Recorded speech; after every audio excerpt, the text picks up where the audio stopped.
I'm Shane. I'm Bo. We are your Kentucky Fried Critics. Welcome back.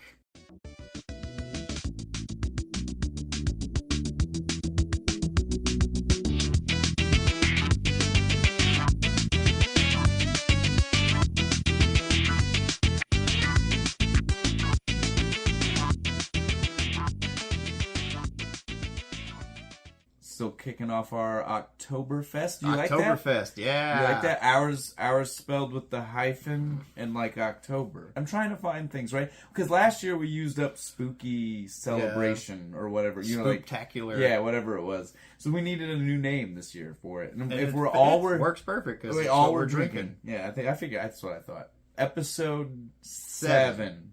Pretty sure. Yeah. We'll go with that. For sure. Right now. It's as good of an idea as I have. We'll write it. We'll start writing shit down eventually. We have to. Because it's beginning to be a problem. It really is. It's a struggle. It's a real struggle to get that right.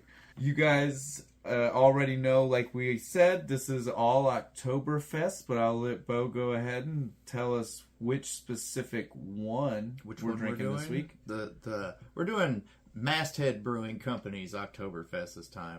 All right. This, I do believe, is our first slightly different. Yeah, this one's a lager. The rest of them have been the marzipan or whatever. Marzens. Well, and Marzens are a type of lager. But yeah, this is definitely a lighter one, I would say. Much lighter than the ones we've had. Colored. Yeah. The last ones have definitely been that dark brown. You know, again, right? They literally look like the wheat that they are made ground up from. Yeah, this is definitely nicer looking. It's lighter. It's definitely made so that way you can drink more of these. And we like the Germans for that. Yeah, the only it's people a uniquely German solution. Like, this beer is fantastic, heavy, a little too much. Yeah, how do we make it better? I need to be able to drink more of them. I need to be able to drink more of this before 3 o'clock in the afternoon, and still function after 3 o'clock in the afternoon. I need a food nap. Yeah. I have to say, though, again, like, this is... my preference is definitely this style. Oh, yeah. It's crisper. Yeah, the first two we had were definitely the straight-up true dark Marzens. Yeah, you can barely see through them. Yeah, this was a true surprise, and I'm glad we're here. I'm happy we found this. Because this is what I got, I think I would probably imagine was I introduced as an Oktoberfest here in America. Is definitely like this, more like this style. I don't know, the first one I read was the Sam Adams one. Is that what it is? I'm not sure. I have no I'd idea. have to look into theirs. It's probably, I've had it, but it's been so long. It was years when I ago. had it, I definitely was not a beer. Right, I was just like, now it's beer. I'm still not a beer person, but at the time, I was much more knowledgeable, yeah. Definitely not a beer person, right? Like, leaps and bounds from where that guy was. Best you could go is like, it's a good beer, right? The best I could say is if I poured it in a glass, if it was light or dark. That's the most I could tell you back then, right? Like, I mean, I didn't know anything. It is what it is. We can get on from there. Again, it's no secret anymore. We've not been playing our game. You guys already know this. No, it's easier this way, and everybody gets to watch the movie before we talk about it. And so this week, it was a return to my pick. You know, again, we already told you this month the whole reason for our Oktoberfest is that it's our Oktoberfest, and we pick what we want. We're celebrating our October with our favorite horror movies. And so last week was Reanimator, which was Bo's. Woo! Week 1 was my first pick of Dr. Giggles, which was a sneak surprise great there. Like, I hadn't seen that one. Silly Schlockfest. Oh, I love shit like that. And this one is Friday the 13th, which is another one of those ones. This one is a little bit different, right? I told you Dr. Giggles is not like one of my absolute favorites like that, but it is one of those ones that stuck with me since I was a child. Like, I was just at the right age. It scared me. This one checks that box.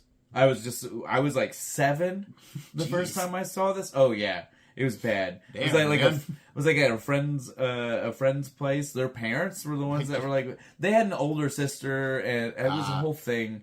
But yeah, we were young, and I was scared shitless from that experience.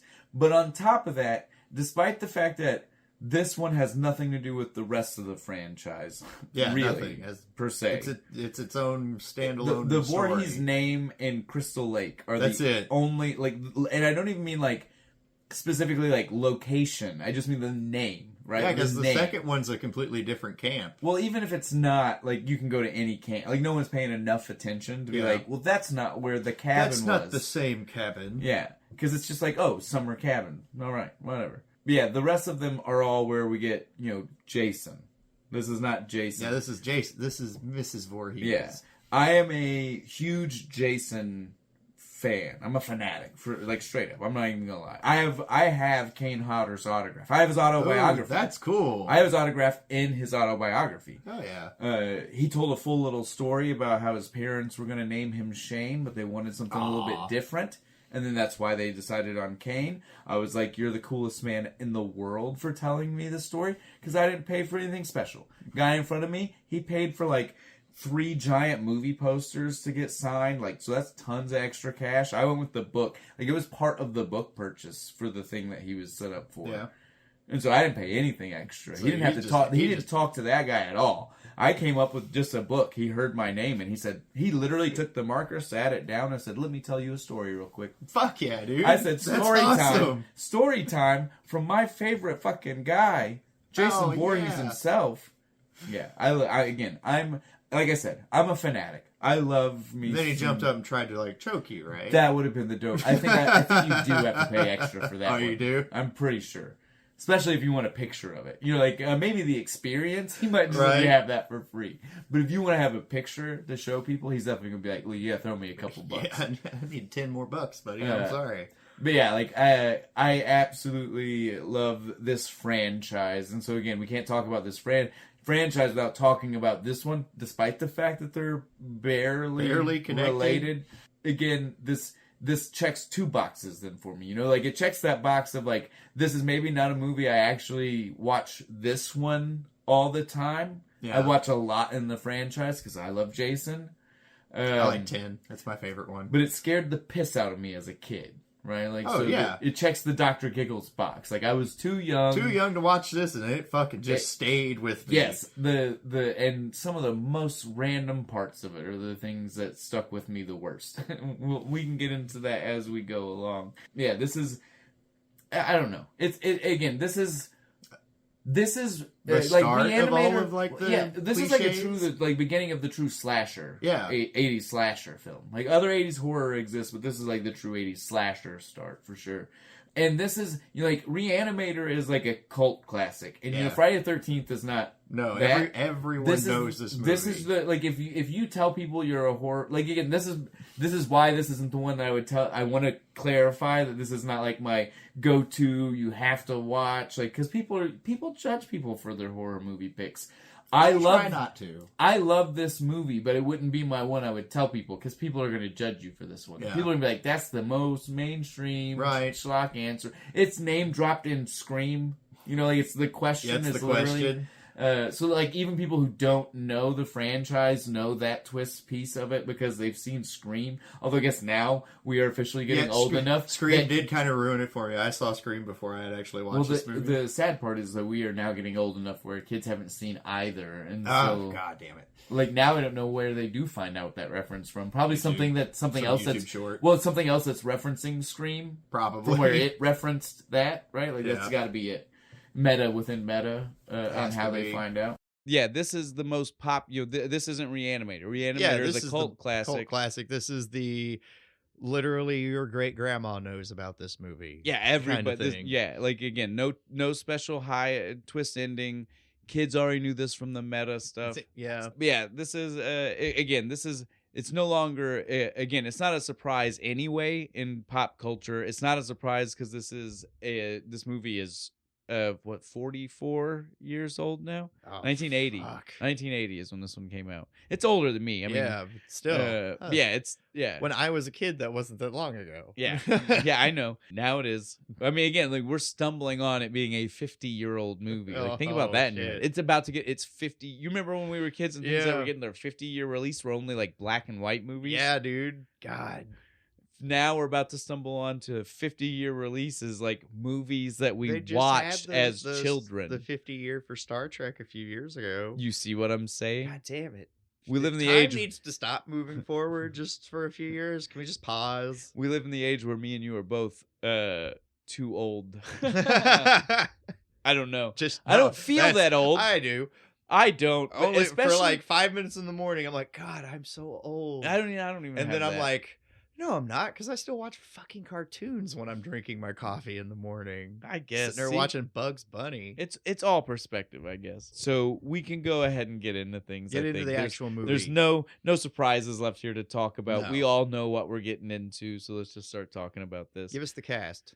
So we have well, again, I think we can, before we even really say this, right? We have 2 names we need to drop, and then everybody else was just in this movie. I'll mention the other people, but again, like Credit where credit's due, right? Yeah, but I don't know them from anything.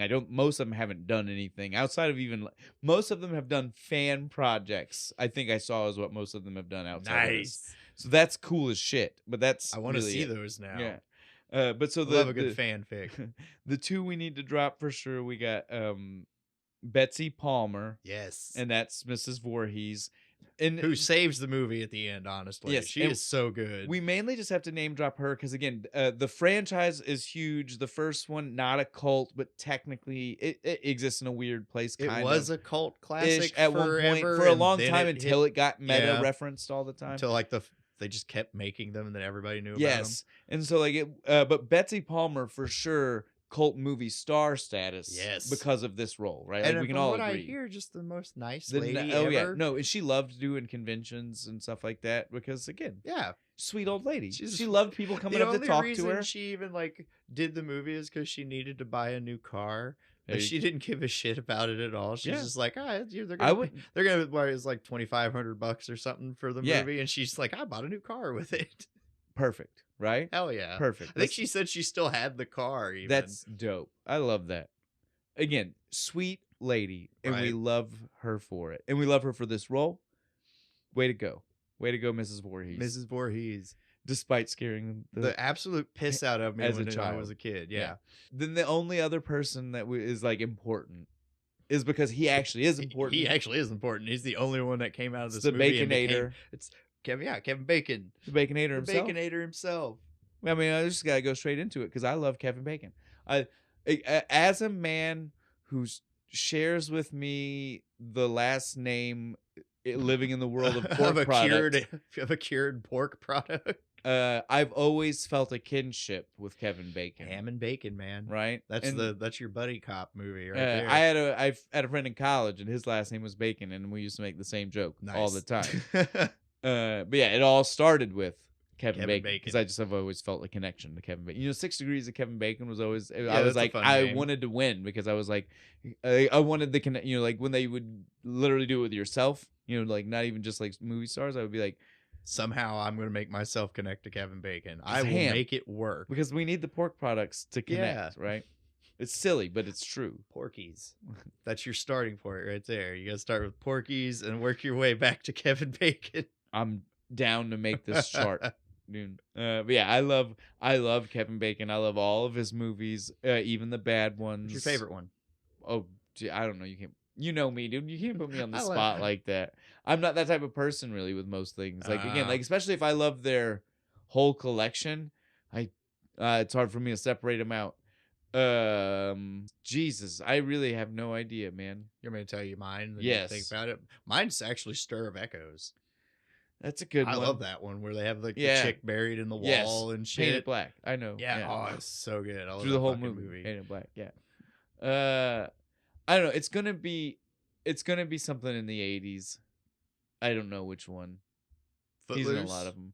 Maybe. I like Footloose. Footloose is I good. used to listen to the scene where he's trying to teach that one dude how to dance and he has like absolutely no fucking rhythm. Chris Penn. Yeah.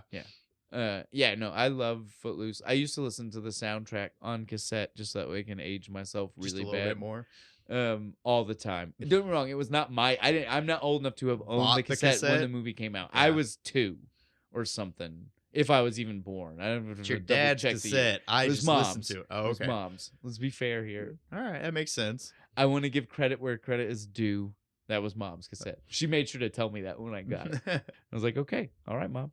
But yeah, I listen to that one all the time. It's got some bangers on it. It really does. Maneater. Yeah, Footloose itself, the actual song. All right, we are way off topic. Well, maybe not way. We're still Kevin Bacon. Kevin Bacon. We're within the 6 degrees. We're within the 6th degree. We're on the 4th degree of Kevin Bacon here. So we are fine, man. That's why we went Sturbeckos, Footloose. Now we got to round back to Friday the 13th. Like we said, he is here. He did not survive. He has the best death in the movie. It's one of the first ones we get a really good gruesome look at too, because which is Ned really dies off camera, right? Yeah, so it really helps set us up for that too. The only other person that was Annie. Annie dies first, but she dies first. It's more we don't see it, we just know it, right? Like it shows it. She gets her throat slit in the forest. Oh yeah, that's right. Because she's running away. But it does the weird. That's when we can't talk about it. Yeah, we'll talk about it. Yeah, it does the weird. It like cuts to like different angles. Yeah, that can't actually. If you line them up, like those scenes can't be the same. Yeah, they shot them different. It's like, okay, we're gonna do the slash. All right, cut. We're gonna go put the makeup on real quick, and we're gonna go back. All right, action. But we'll get more into all of the weirdness with that scene in just a moment. We'll go ahead before we name the rest of the... We mentioned her already, who played Annie. Well, give me 1 second. I was about to tell them the director and stuff before we move on. Because again, right. Most of these people haven't done anything for us to really need to dive into either. My bad. The main thing I want to mention, we got our director was Sean Cunningham. He's also the producer. He is also the person who, if you hate Jason Goes to Hell, you can be mad at him. It's his fault. It's his fault. I don't hate that movie. How do you hate that one? That one's like the funniest one. It's crazy. It's awesome. batshit insane. And the add to the batshitness of it is that Sean Cunningham literally left the franchise after the first one, produced all of the House franchise. Yeah, that was cool. And then came back to make Jason Goes to Hell. So like the director producer was like, fuck all you guys, you don't know. This is what I wanted to happen. This wacky batshit hellscape puppets and shit. Progeny that can turn into the next demon incarnation. And it's a worm, but you can pass it through eating a heart. I don't know. That movie has so much going on. The special effects are what you want from that movie. Just go watch it and watch how fucking crazy all the practical effects are. Yeah, I like again. I mean, I love the franchise. I'm not trying to knock it. But yeah, so he's our director, he's our producer, and didn't do a lot with the franchise until when people would say it was horrible. Yeah, those are just cynical people with no soul. I agree.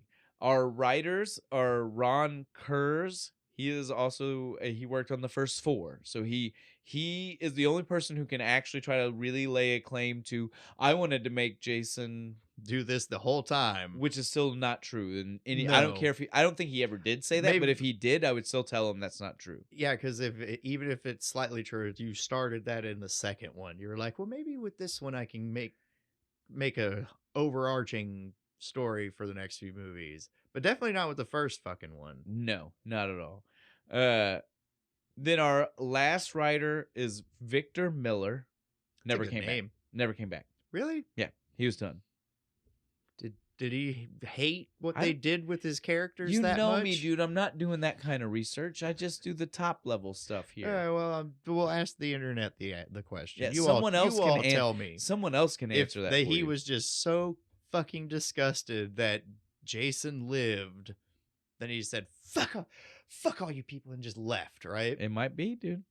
They ruined my art. Well, it's not even that it wouldn't even be because they made him live. It would be because they did the thing where they made it be a year and they turned him from the fictional kid flipping a boat to an adult woodsman. Giant.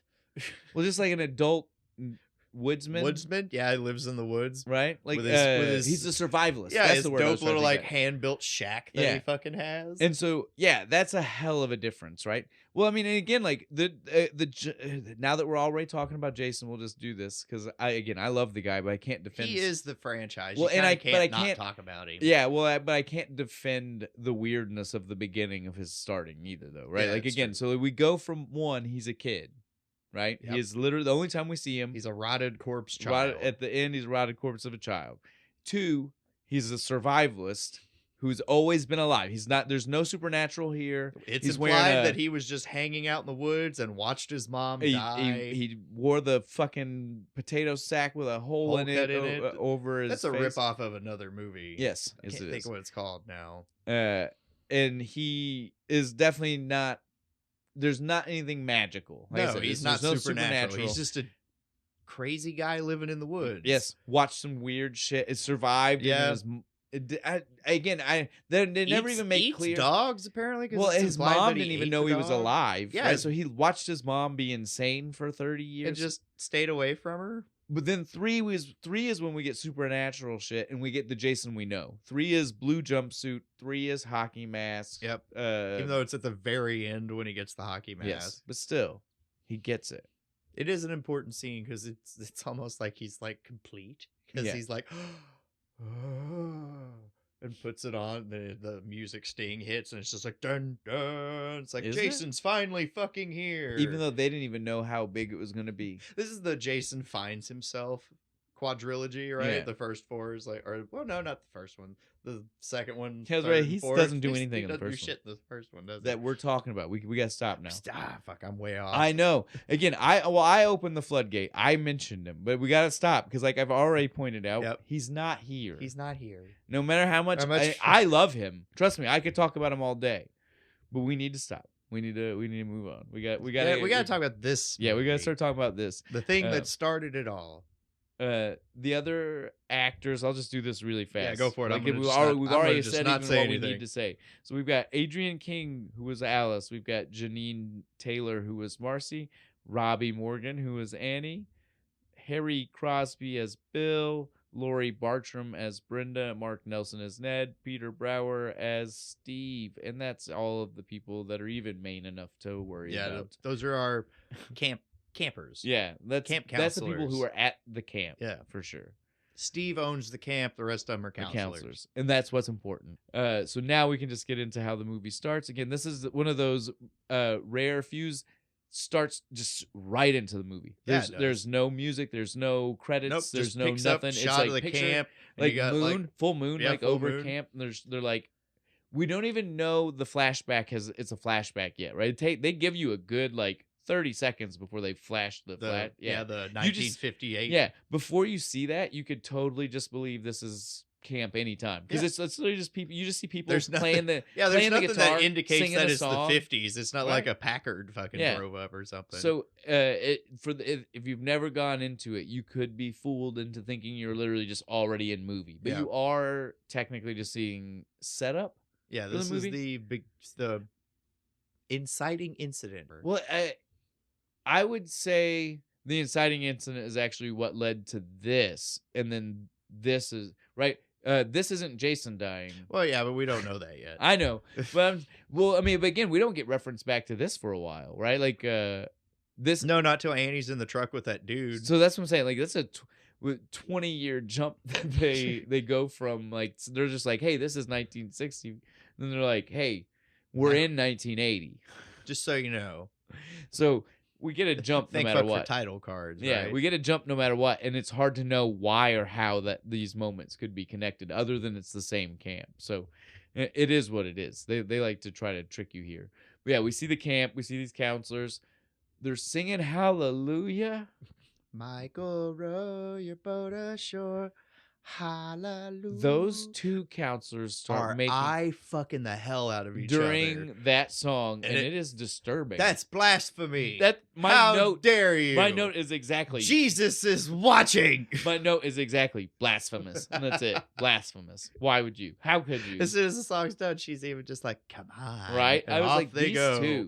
These two, they have it coming. Yeah, they do. And the best part is that people don't even know the rules yet. This is before. Yeah, this is before we've got Jamie Kennedy's rules of horror movies. Well, this is before. I think this movie like starts a lot of those. It does. This is the movie that before this movie they didn't exist. It took this happening before other movies did it, and then it became a trope, right? So this movie just started the trend of all that.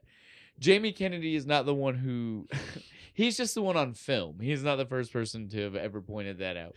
Lots of people have. I'm giving him credit because I love that scene. I love that scene too. But I just want to point out that even, again, I love Wes Craven as the writer. Are they watching Friday the 13th in the when he says when he's doing the speech? I don't know. It's either that or Halloween. Yeah, I'm not sure. But so again, the rules thing, It's just that's a thing. That's all people talked about. I don't even want to give Wes Wes Why Craven do they run didn't upstairs? Wes Craven didn't even write that. Like he was just making it was meta. It was him meta making joke, a meta statement about like everybody says this about the movies.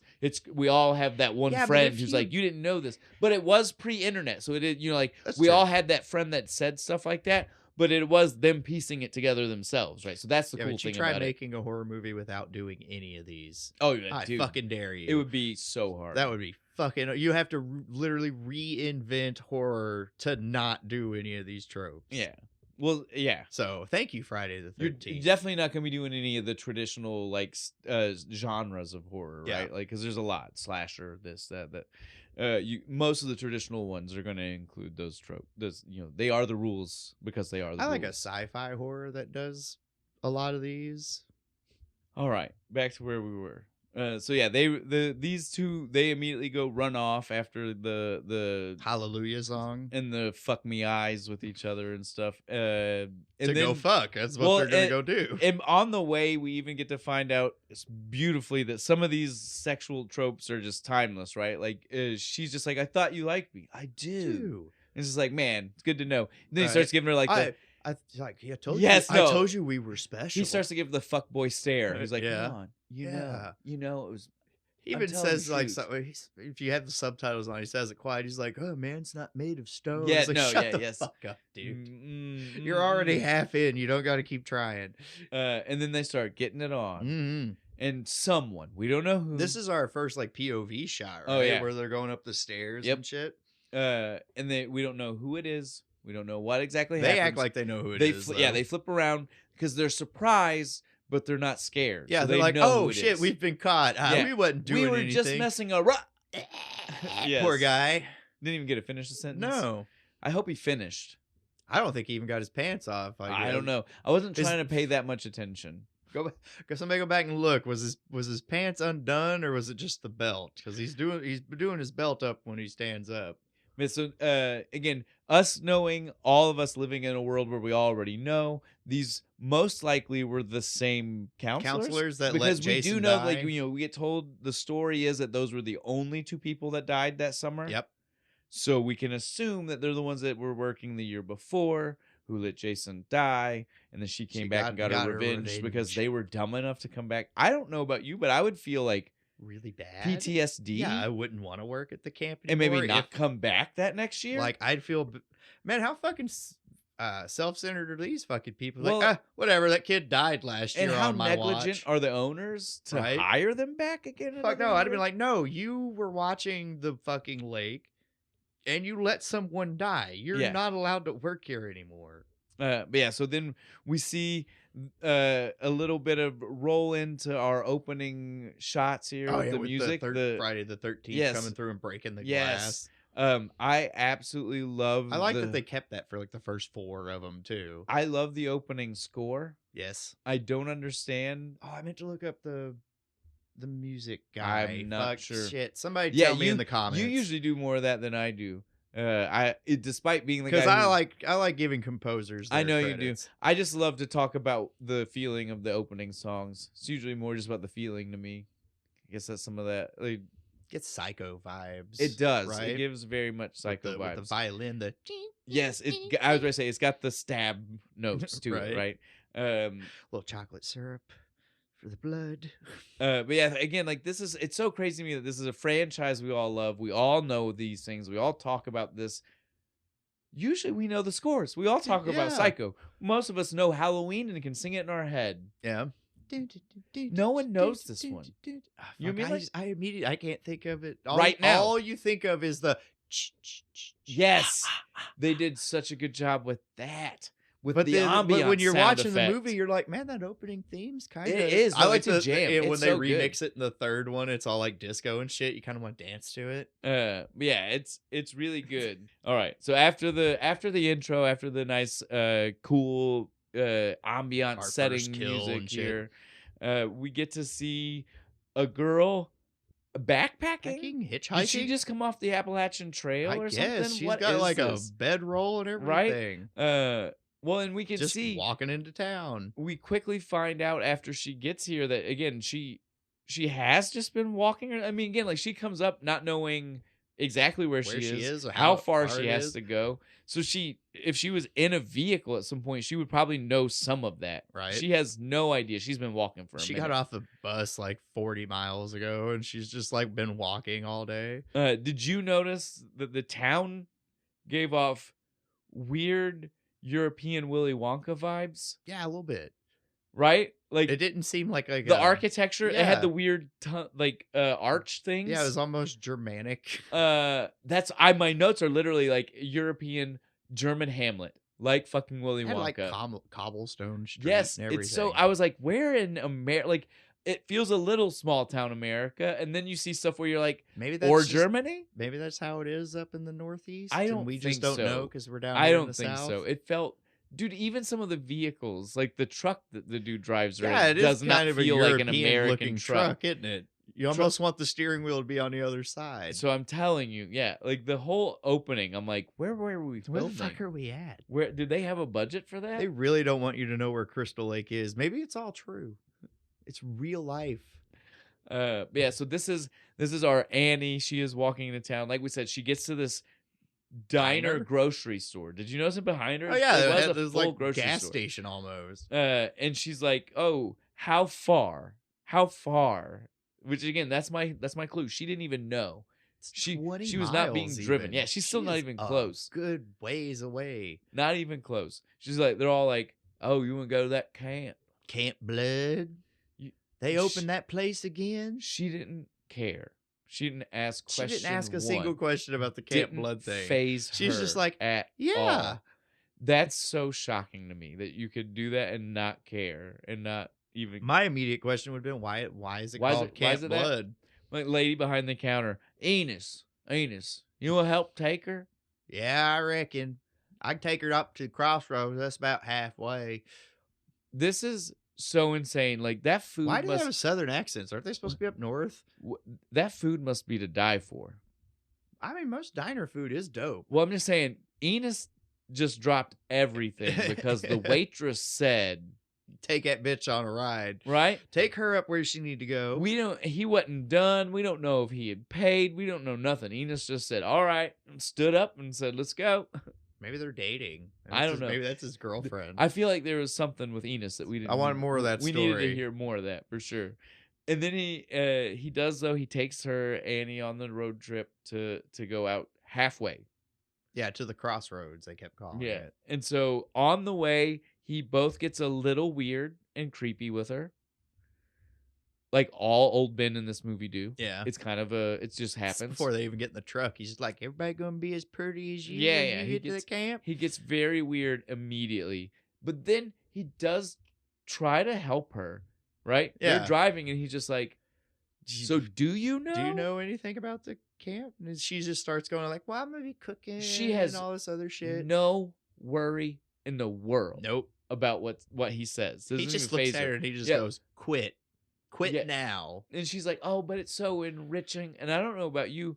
I don't think that this 18-year-old Annie knows a thing about cooking on a large scale like that. No, for 50 kids, I have years of experience. I don't want to cook for 50 kids. I can't imagine. Like when I saw her and then she said cook, I said no. Just as a side point, when we see the kitchen later on, there's no fucking way you're cooking that many for that many people out of that tiny ass kitchen. No. Yeah, it was everything about the conversation though with Enos and Annie was like he's like low key just trying to be like, "Run, bitch." He did everything but like slap her in the mouth and say, "Go away. Shut up, bitch. Run. Listen to me." And she wouldn't even ask him what he was talking about. Like he was like, Did you hear about what happened? She didn't even say what.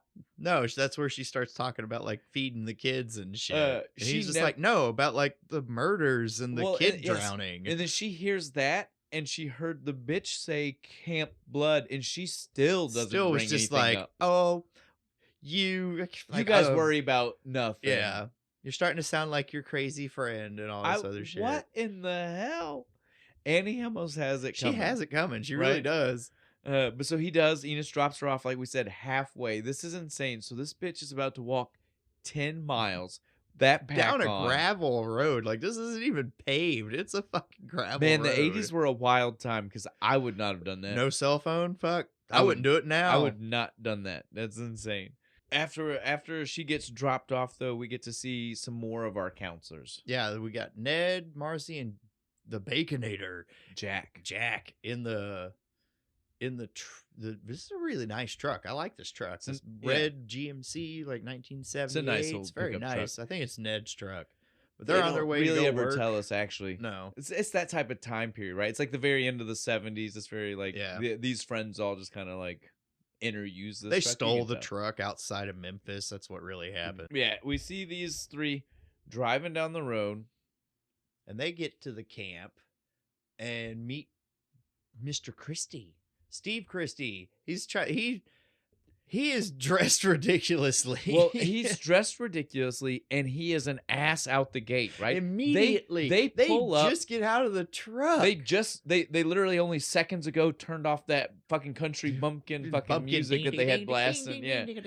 And before they can even like think, he's just like, hey, get over here. Help me with this. Come push this stump over ripping a stump out of the ground. Yeah. It was just like, what?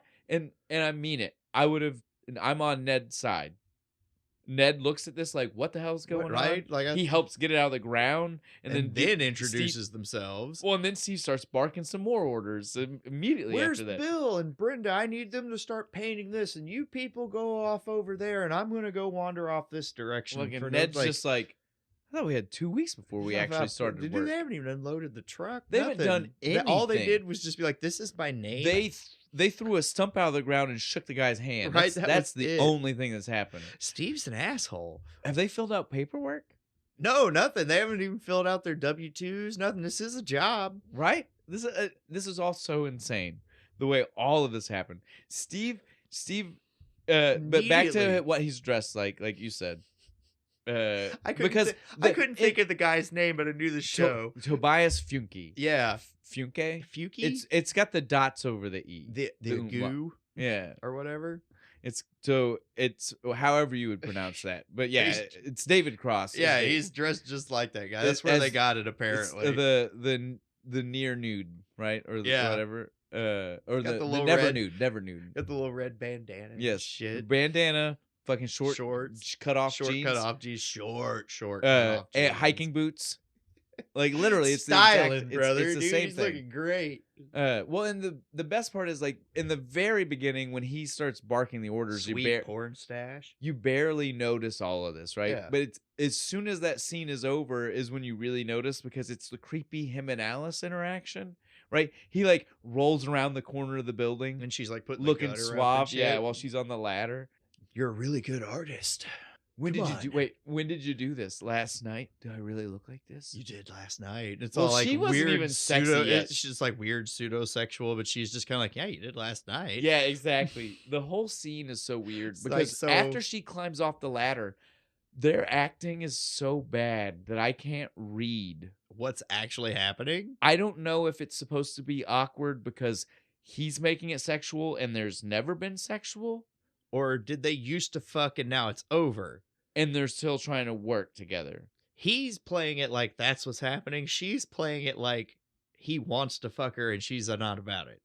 So you get a weird mix of the two. Well, you get the two, but then in the very middle, you get the moment where they talk to each other just like boss and employee. She's like, there's nothing else. I don't know if I'm gonna like it here. He's like, I might have to go give home. It like just a week. If you don't like it, well, I'll put you on the bus myself. The best acting of that scene was the middle. Just the middle part, yeah. Where they were boss employee.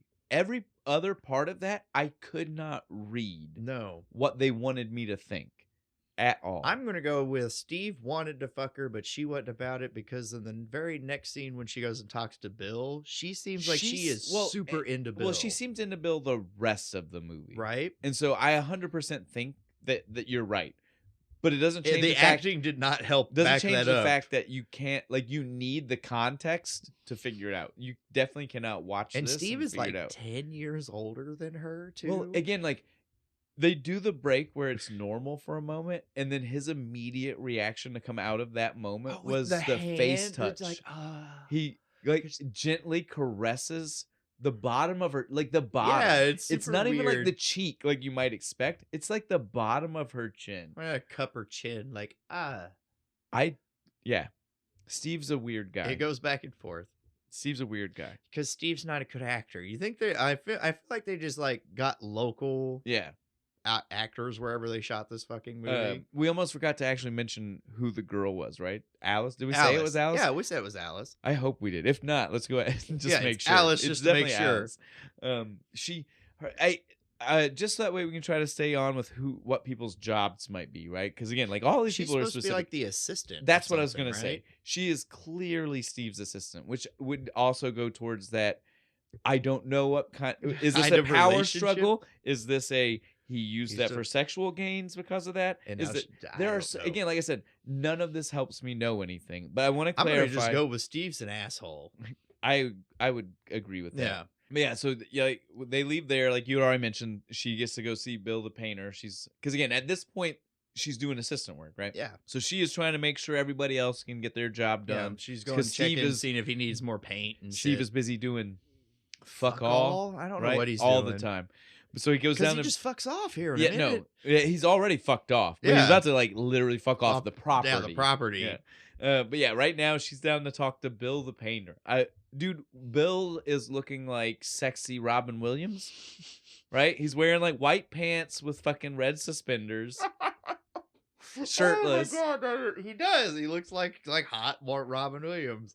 Less hairy. He doesn't have the super hairy arms and shit. It's very funny. That's fucking funny. But again, this is the moment where you can tell she most likely has the hots for Bill. Yeah, you can tell nothing's happened. No, not yet. Because she says the whole movie. Because he asked her if she's gonna like stay, and she's like, I don't know, I might not last a week. And the whole movie lets you know too, she's right? She's super into it, and that they have never done anything because they constantly reference like, when the were you gonna do game. this? Were you gonna do that? I mean, during the strip Monopoly, yeah. So there's a lot of things that let us know that they have definitely flirted with each other a lot, probably for a few weeks, but they have not actually done anything. They were still there. Again, just making the whole muddled area with fucking Steve. He's a creepy old guy, just like, oh, she's so cute, 19-year-old girl. Mm-hmm. All Bill the painter cares about is if other people are there, which makes me think Bill has been here the longest. His ass right? Off. He's been here the longest. All and he's the done cabins the most. that aren't ready has been Bill. Like Brenda just got there because she's off fucking around over at the archery range. He's just like, who else is here? For the love of God, tell me people are here. Right? Like, who else is here? God damn it, I need help. Did the cook fucking show up? I'm hungry and I don't want to make my own food anymore. Poor Bill's working his ass off. He definitely do. Bill just seems fed up with all of it. I'm telling you right now. And again, he asked about Annie, and it's no one's fault. I don't know if she told people she was going to be hiking/hitchhiking the whole way from fucking California or wherever the fuck she just came from. She's just one of those girls who's just like, I'm going to go backpacking, and then disappears. Next thing we've all seen the true crime videos.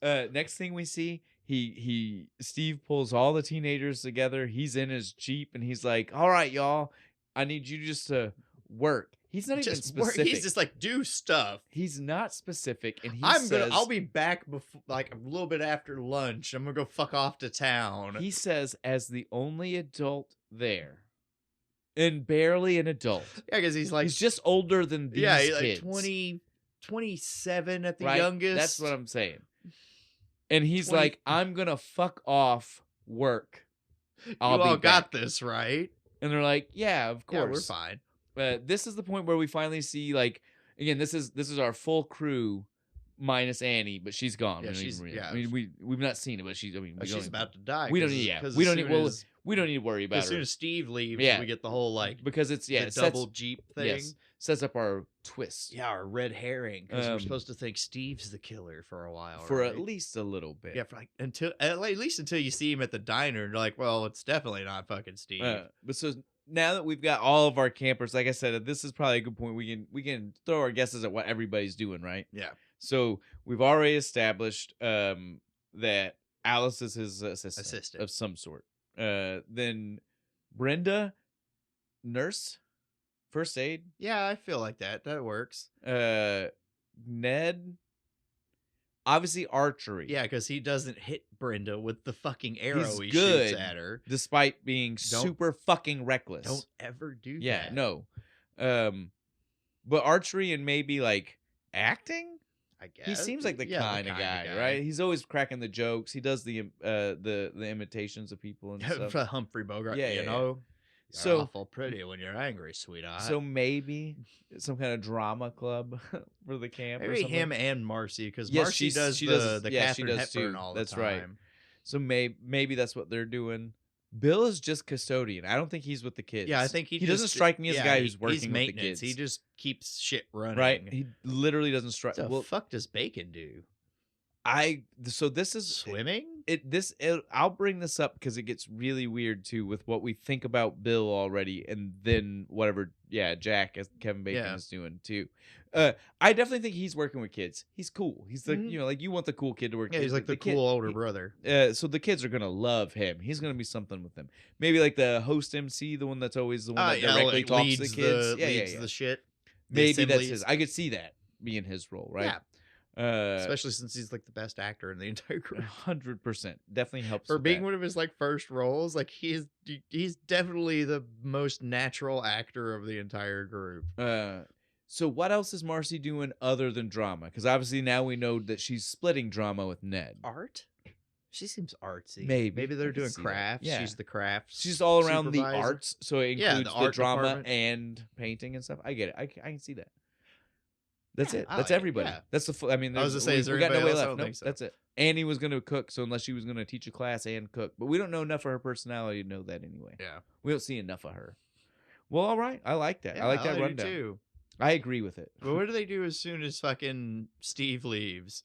Well, like you said, they just go swimming. Well, they're just like, fuck him. We're gonna go hang out on the lake and swim and shit for a little while. But like, I want to make sure we spend that time to really say this with the Jeep, because they point out his Jeep.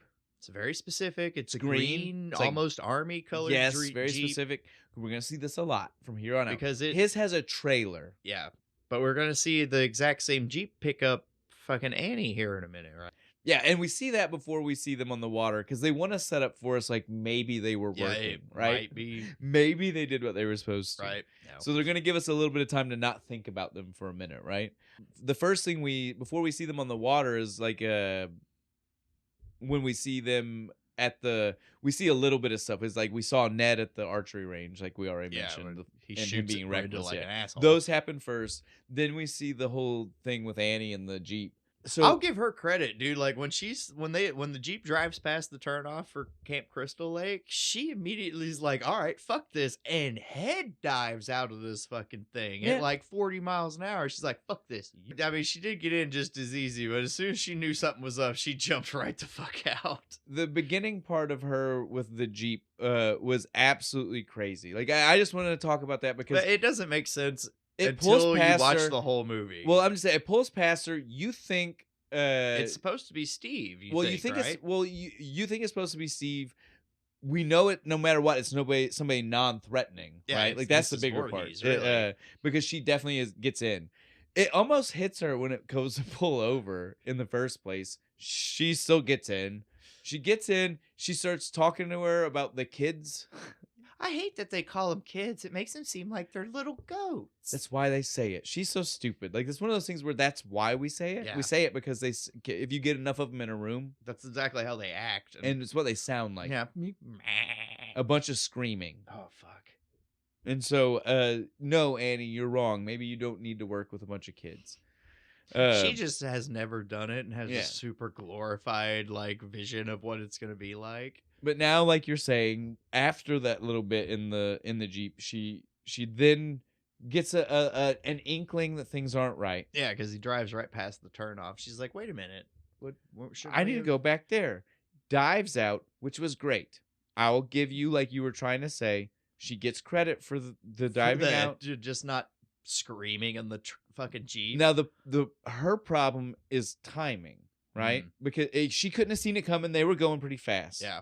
But she does dive out onto the biggest fucking rock ever on the side of the road I've ever seen. This giant boulder just head first smacks onto it. Well, in her shoulder, like I think she like dislocated something. Yeah, she's limping down the and this is again. We want to talk about all the things that this one started, right? This started the franchise. This is our first This is our first slow run. Yeah, because she's in running the her ass forest. off, and he's just kind of There. Yeah, there. The killer is casually. We can leave this non-determinate on their sex, right? Again, we know the truth. We know who it is, guys. It's just sometimes fun to talk that way, right? Let's just suspend. Let's act like we don't know who it is. But yeah, because it's clearly a man in the shot. Oh, definitely. When you see these things, it's clearly a dude. 100%. On top of the we also get the dun dun dun dun, which is like it's like the psycho stab sounds. Right? Like Alfred Hitchcock knew when he made that movie, he would have that effect on the rest of the world forever. We get to see now the person is in a flannel. They've got a hunting knife on their belt and a shirt. Who else do we know with a hunting knife on their belt? Drives a green Jeep. Steve. He was not, however, wearing flannel. Bill does, though. Yes. So it gets a little. It's almost the exact same shirt. So it gets a little murky at this point. That's all I'm saying. Bill or Steve? Oh, wait. Was Steve? I don't remember what he was wearing when he was at the diner. Because I always just think of him. In the yellow raincoat? Or in the never naked. Red never nude. Or bandana. Yeah. So, I mean, I actually don't know if he was wearing flannel in that one random scene. So maybe not. Maybe. I can't remember. I don't think he was. But yes, we are definitely meant to think that this is either Steve or Bill. Those are our two people that were all movie long hinted at back and forth on who this might be. The cut on the neck, we've already mentioned this. I wanted to get more into it right now because, like I said, if you watch this, it's so wild, right? Because, like you were saying, like we're seeing it POV from their point of view first, right? So we see the hand come back, we see the blade swing, but then mid-swing, they do a thing where we switch to like her POV, right? So and you so can then see you the knife coming. This is what I'm saying. If you really line all this up, there's no way that's the same. There's no way that's the same. Again, I'll give them. And if we lived in today with some of the ways we could eat smooth out, that would look so much. Like, I love the vision of what they wanted it to look like, right? The one later with Marcy's looks worse. With the axe. Yes, that one's worse. It's way worse. This one's pretty bad where it's like none of it works. That's what I was going to say. Because he's doing like a downward slash, but then the knife cut goes up across her fucking neck. Well, this is what I'm saying. I love the vision. Yes. I love what they wanted. It looks sick when it opens up and then. Well, I mean, even just like what they wanted it to be. I can see it. I understand like the effect. Again, like we both said, we understand. Like it's POV from both POVs and it's sliding in between. They just didn't have the camera to do it at the time, or the editing bay, or something. Something happened. Because again, in the 80s, you could still do stuff like that. They just didn't. They did not have this. I think it's why in the theatrical version, if you watch it, just cuts to like kind of a white. Well, I mean, yeah, probably because it's just to help. It's just to help maybe not make it look as jank, but right? Like in the director's cut, you get the actual slash part. It's very again, it's almost jarring the way it like slides in between them. I do love the intention, right? I guess that's the word to use, right? The intention behind what they wanted it to be. Because you can tell how cool today's standards with today's cameras could make it work. Oh, yeah, dude. It'd be seamless right now. This was back when you still had to physically cut film and shit. Now is when we get to cut back to kids goofing off at the lake. Having a good time. What you would expect a bunch of teenagers to do. Boss is gone. We're going to smoke some weed and go swimming. No, we don't know that yet. Oh, is the weed not showing up yet? I think the first time we see it is at night. We just see a lot of it once they finally bring it in. Well, it's just like scene. Yeah. Every time you turn around, somebody's back to back. Hey, you got any more weed? Yeah. Let's smoke this joint. Right now, I don't think anybody's even brought it up. They're just hanging out in the water. And Ned decides to like fake his fucking death. Actually, Ned and Brenda are the only ones in the water. Oh yeah, that's right. Everybody else are just kind of sunbathing and shit. Well, and if you even pay attention after it's done, because I mean nothing really happens here. It's just a bunch of teenagers goofing off, right? Ned fakes a drowning. That's what I was gonna say. Once we get to the Ned faking his drowning part, even once we get there. The only person that gets in the water is Brenda. Brenda dives in for him. No, Kevin Bacon does too. Oh, that's right. But everybody, you get what I mean? Though, like most of the people stay dry. They're at a lake. They pull him out of the water, and he totally kisses Brenda and shit. It was all just the work. Squints. It's the Squints. He pulls the Squints. It did not, however, work. No, they're all pissed off at him. He is fucking shit up with Brenda left and right, right? He's trying way too hard. Well, he's just so used to being a third wheel because his friends are Marcy and Jack, and they're already a couple, right? But he is trying so hard. Yeah, so Ned pulled a Squint. Now, here's the part where it gets really timey-wimey for us, though, right? Did Ned pull a Squints? Like, I know pop culture-wise we wouldn't say that because Squints happened way after. But in the timelines of both movies, Squints was in the 50s. That's true. So or the 60s, but you know what I'm 60s, saying? 50s, yeah. So, like, Squints happened first. He did it first. He's the OG. So do we say Ned pulled a Squints? Yeah, I think we do. Or Squints pulled a Ned? It all depends on your viewpoint, right? Well, this takes place in 1980, so I'm going to give it, he pulled a Squints. Squints is the OG. I like Squints it too. Forever. I mean, I definitely in my notes wrote it as That's Ned what I pulled did a Squints. too. I didn't write. I didn't say it the other way around. You know, I wasn't like you can't say it the other way around. So again, I agree with you. I'm just saying, like, technically, it's timey-wimey. It's a little really weird. is. It's a little weird because It's a bit again, wibbly wobbly, isn't it? Definitely. After though we see this scene and we know that he is just fucking it up with fucking Brenda left and right. Trying too hard, man. We get to see this goes back to our job real quick though. So I guess maybe Brenda and Jack are lifeguards on the side too. Shit. Yeah. You'd have to have multiple for a summer camp like this with as few people as we see, jobs. definitely, yeah. Sorry that was a little off topic. But I just thought after about all the shit I've done off topic, you're allowed. This scene cuts into the harmless little black snake moment. Yeah, that bothered me. I was it's not gonna hurt you. You can literally pick it up. 100% a fluff scene, right? Yeah, we don't learn anything important. We don't get anything of value value from this. Alice's room. It doesn't matter any of what we saw happen. This is definitely before the fucking animal rights people got a hold of movies. They kill that snake. Well, and my biggest problem with the whole thing is like how nuts they all reacted to it, right? Like this scene was pandemonium and it didn't need to be. No.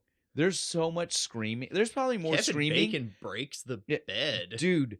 Well, and like there's the moment where like either he punches Ned or Ned hits him or Bill gets knocked. Did you see it? Like somebody gets like takes an elbow, full knock into them just because they're in the standing there. I was like, what is even going on with all of you people right now? They killed his poor snake though. They did. The poor snake. It didn't do anything to nobody. No, it was helping him. It was helping him. It was probably catching mice. It really was because we have those down here. It's just a black snake. It's a black snake. That's why I said that's a garden snake, guys. Yeah, that's not gonna hurt you at all. You could have picked it up by the head, threw it out the door. If it bites you, it probably can't. Again, it's one of those snakes that suffers from the fact that unless it's a big one, its mouth isn't. It might hurt. Well, it would hurt, but again, it can't open up big enough to get a good pinch on you. So like at best you're getting is like unless it gets your finger, yeah. You're pretty so okay. at best you're just getting like a scratch from the teeth. You're not really getting like a full on. Your dog pierce. can bite you. Yeah, worse. You're not likely to get a full pierce from this snake, especially the one we see in the movie. No, that thing was tiny. It was like a foot long. Its mouth, its whole head was like quarter sized, if that. It was a little bitty. I felt so bad. We've definitely shown our countryside now. Yeah, we have. How country are we? I knew that snake by looking at him. I think we definitely. There wasn't no copperhead or nothing. Yeah. You ain't got nothing they to worry were about. Safe. Silly You'd have been kids. fine. Ain't no water moccasin. We need to go ahead and move on because this next one is my favorite. Okay. When the cop shows up. Oh, dude, I love this cop. What you been smoking, boy? Well, in all fairness, he has valid for asking every question. I bet you bacon smelled like weed. Well, that's not even why he's valid to ask. Oh yeah, because Ned's dressed like a Native American, screaming, wearing like half. He's like half naked. He like took a t-shirt and made a diaper. Full Native American headset. And shit. It's. I mean, the cop has every right to ask every question he has. Part of the reason I love this scene is that tell me his costume didn't feel like a stripper costume. It really did. It didn't look real. No, the bike is just a regular blue motorcycle. The helmet, the way it sat on his head, I was like, that's fake. That's fake as fuck. I was like, you're waiting for the boombox to come out. Yes, dude. I was like, this is so outrageous. I feel so bad for whoever was in charge of that. Ladies, get your ones. He's about to start dancing. And he is the uncoolest of the uncool cops you have ever seen. Again, I already said he had every right to think whatever he thought. To think they're smoking but the way weed. he acted about everything, even the non-weed related shit, I was just like, dude, you're chill. Calm the fuck down. You rolled up to the campground they work at. And they are clearly just counselors. What are you doing? Yeah, because he acted like they were like trespassing. And it's like, dude, you're not even talking to the owner and you're acting like they're trespassing. What are you doing? And all he was doing was looking for Ralph. Right? Looking for Ralph, the crazy man. The crazy old man. We've seen him once. But he's a recurring character. I hate that I forgot to mention him earlier. Ralph, don't go to the camp. You're all doomed. Ralph is my favorite because they even like make another version of Ralph for 2. They bring back the crazy him in the guy. Second one though, that made me upset. I was like, no, don't kill Ralph. Don't kill the crazy man. Yeah, it's not his fault. He gets to drink and start spitting his gospel, right? I love Ralph. Ralph's the fucking man, and you know that was just some guy in town, right? Yes. Like, hey, you want to be in this movie? Be nuts. Yeah, Ralph. He's just there to try to find Ralph. He can't find him. Then he gets the call, right? He gets on the radio. Did you notice Kevin Bacon went to answer the radio when the call came in? It's like, what are you doing? Well, everything Kevin Bacon did during the scene, Jack is just there to antagonize the cop. If you watch him, if you listen to him, everything is meant to push every button, and I'm here for it. Maybe not that character. I thought it was a little weird for him. Ned, I totally should have done it. Ned just shuts down because he's like, watch it, Cochise. Yeah, I was just like, man, but that should have been when Ned like lit up. Yeah, right? He should have been the guy doing this shit. But yeah, I love this. But yeah, the cop is just, he finds out, and then again, to prove our point that he doesn't feel like a real cop, it's like a dirt bike. He hops on it and he peels out of there just like the kid in fucking the Bad News Bears. Did he not? Yeah.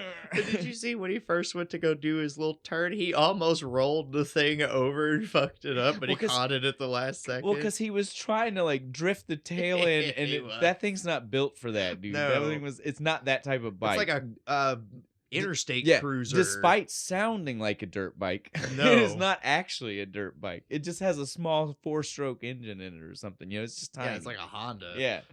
But yeah, this thing was so fun. Like I said, everything about the cop. It's one of my favorite. It's most low budget cop in film ever. One of my favorite scenes in the movie. It's awesome. It's so funny. Like it is the like.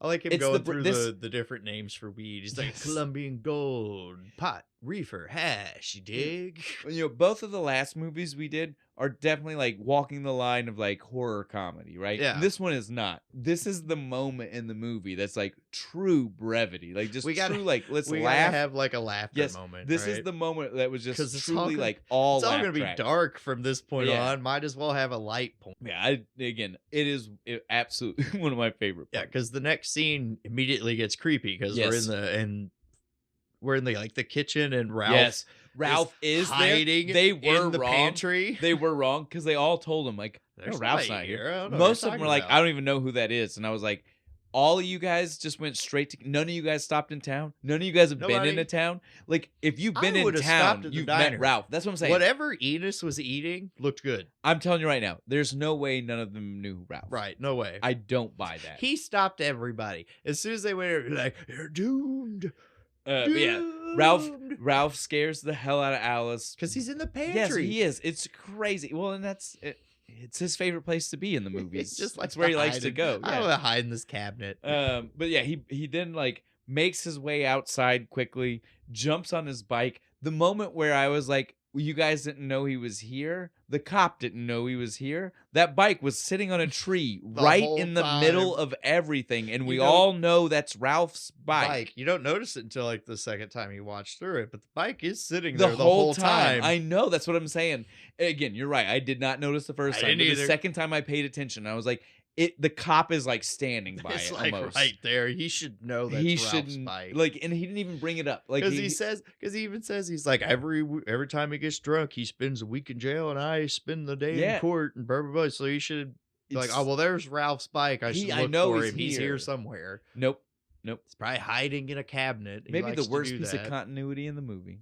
Then fuck this cop. He's the worst part of the movie. Then no, I completely. No. I disagree. No, my favorite scene. I disagree. That's fine. Just on principle that you do that. After the moment where they chase off Ralph, the power goes out, right? Yeah, because they're cooking burgers. Yes, and shit, the light won't come on, and Kevin Bacon's just like, I know everything about generators. Well, he doesn't. They make fun of him like that's what he said, but in all fairness, he was just being actually informative. He said, "Steve taught me how to do it." Yeah, that's a very valid thing to say. When everybody else is like, man, the power's out. What are we going to do? And he goes, well, Steve, generator, I know Steve how said to there's use. a generator, and he taught me how to do it. It's just Ned being pissy. It is. Now, but my next problem with this is, like we already established earlier, Bill's job is what? Maintenance. Bill has been there how long? Way longer than Jack. Why does Bill not know how to run the generator? Because Bill acts like he's never seen it. Yeah, because he walks into the room and says, my uncle has one. This is just like that. This is like the one we have. Uncle. Yeah, he 100% says uncle. It's not his even. Because at least Which means you haven't even used it. Yes, you've just seen it. That's what I'm saying. How... And I agree, though. I'm not even trying to say... Shouldn't he have been the one trained? When did Kevin Bacon get trained on the generator? They've been there for 6 hours. Yeah, and Steve's been gone for 2... Steve was only there for 2 of them. Oh, that's just bad writing. This is the worst movie ever. Well, I feel like all they needed to do to make it work is just flip have the Bill 2 of say them. It. Yeah. If Bill said, Steve taught me how... Would have made more sense. Do you think Kevin Bacon was like, I need more lines? I'm the better actor? I'm the better actor. He probably was. My biggest We're writing our own Kevin Bacon lore right now. Again, I told you I love that man. He's working against everybody behind the scenes. I need more screen time. And I'm glad I die first, really. And I'm glad for it. Yeah. I love the world that we have where Kevin Bacon is the one who came out of this the biggest star. The Kentucky Fried Universe. That's our canon right there. Yeah, the generator thing does bother me, though. It bothered me when I watched it. What bothers me in that scene is fucking Bill sitting there pattying out fucking hamburgers barehanded and doesn't wash his hands. Just leaves to go fix the fucking generator. That's unsanitary, brother. Dude, it's the 80s. No wonder everybody had like mad cow disease and shit back then. Wash your hands. E. coli going through restaurants and shit. I mean, no shock here. What do you think was going to happen? This was their meal. What about when the kids were there? No wonder Brenda said burn them when they walked out. She wanted to make sure it killed those fucking germs off Bill's dirty ass hands. She doesn't like charcoal burgers. She just wanted to be safe. If you cook it to 200 degrees, it kills all the germs, right? Once the day is saved by Jack and they've got limited power, I guess. We see Ned outside walking, feeling like the third wheel he is. Yeah, right? Like he hears Kevin Bacon and Marcy are off fucking skipping through the tulips or whatever the fuck. This scene goes on forever. Well, not even yet. First, we just get to see him. I want to focus on this because this is weird. The last time we see Ned, really. It is. Well, and it's really weird because he's like so depressed about third wheeling. He knows he's fucked his chances with Brenda. Yeah. Alice is with Bill or Steve. We're not sure. Ned's walking and he sees someone in this other cabin and we don't really get to see it, but I will 100% say it didn't look feminine. We even know it's wearing a leather jacket. Yes. Did you see it? And we even know it, which we never see again. It's Tom Savini. I think it's Tom Savini because he's well known for wearing the leather jacket all the time. They were just like, hey, just go like walk into the cabin real quick. Well, I'm not even worried about who it really was. I'm just worried about the implication because again, like. It didn't look like a female. No, is my it point. Didn't. And even if we know that it's supposed to be Mrs. Voorhees, they do everything they can to subvert that, don't they? But so my point is like, Ned didn't see what looked like a woman.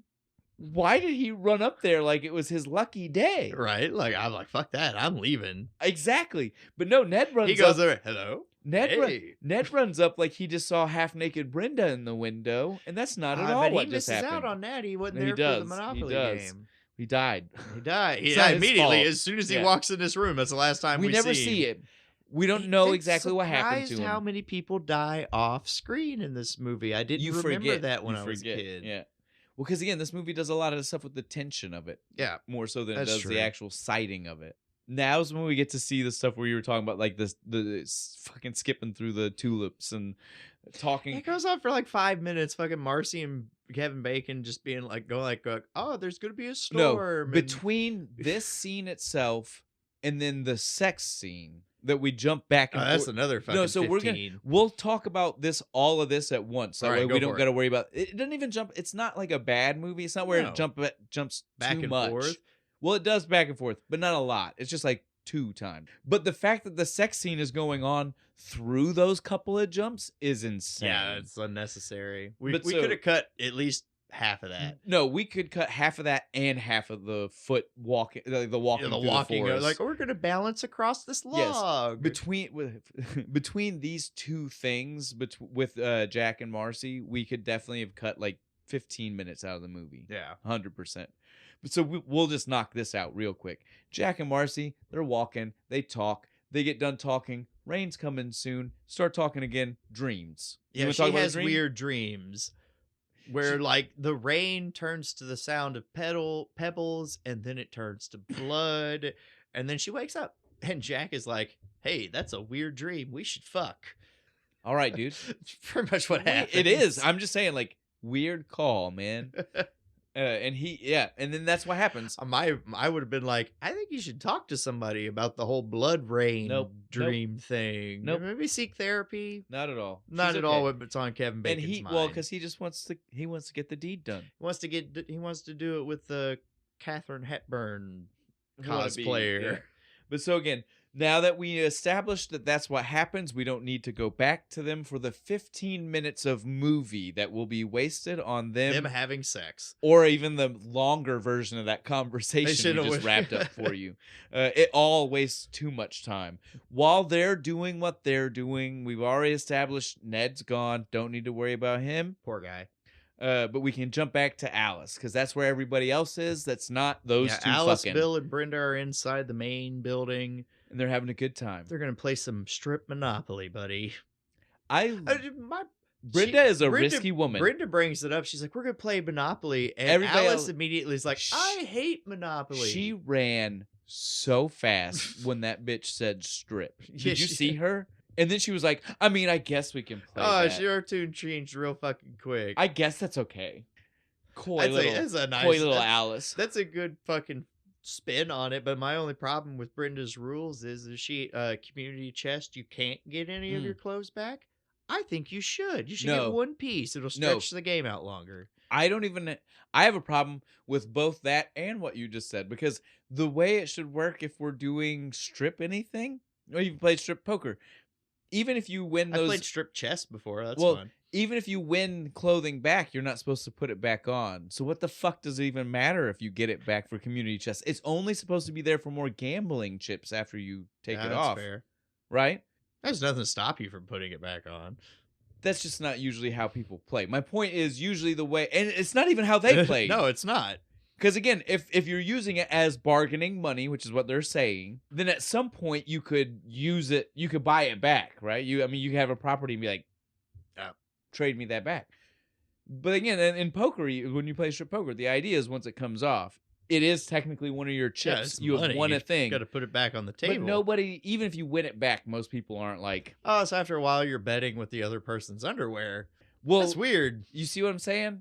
And so it definitely it makes it even stranger for Monopoly gets even weirder. That is weird. Because strip chess is the superior version. You lose a piece of clothing. The pieces never come back. That's very simple. That's very simple. I agree. I like your thought process here. Checkers, even if you can't play chess, checkers will work. It's weird. I can't play checkers. I'm the worst checker player ever.